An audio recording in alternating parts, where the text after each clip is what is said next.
اته لنډ تازه او د نن ورځې وروستي او مهم خبرونه. هیله ده چې دا لنډ تازه او مهم خبرونه تر اخره وګورئ.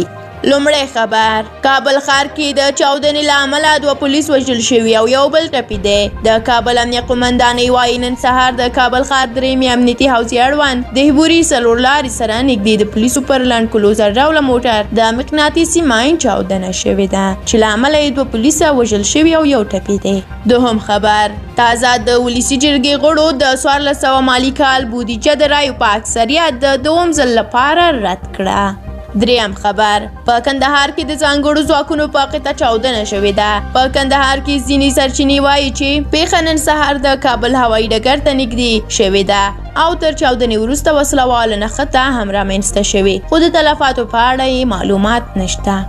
څلورم خبر: د ملي امنیت سلاکار حمدالله محب وایي چې طالبان په خبرو کې وخت ضایع کوي او په زور واک ته د رسیدو نیت لري. نوموړي په یوه مرکه کې ویلي دي چې طالبان له افغانستان څخه د بهرنیو ځواکونو وتو ته شیبې شماري او غواړي چې په زور حکومت ونیسي. محب ویلي دي چې که د سولې خبرې ناکامې شي دولت له طالبانو سره جګړې ته چمتو دی. پنځم خبر: د افغانستان لپاره د پاکستان سفیر منصور احمد خان ویلي دي چې اسلام آباد د افغانستان د سولې روانې پروسې د بریالیتوب او سیاسي حل موندنې لپاره د افغان حکومت له مشرتابه نیولې تر بېلابېلو مهمو سیاستوالو او طالبانو پورې ټولو سره په اړیکه کې دي.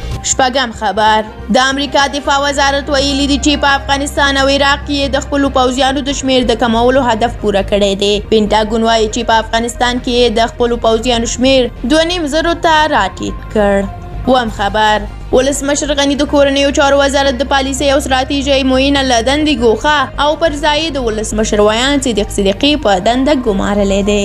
او د ویډیو اخیری خبر هم دا چې د پاکستان د پخواني پوځ ولسمشر پرویز مشرف مور بیگم زرین مشرف دوبۍ کې ومړه. نوموړي 100 کاله عمر درلود او په 1936 کال کې زیږېدلې وه. بیگم زرین دوبۍ کې له خپل زوی سره پرویز مشرف سره اوسېدله.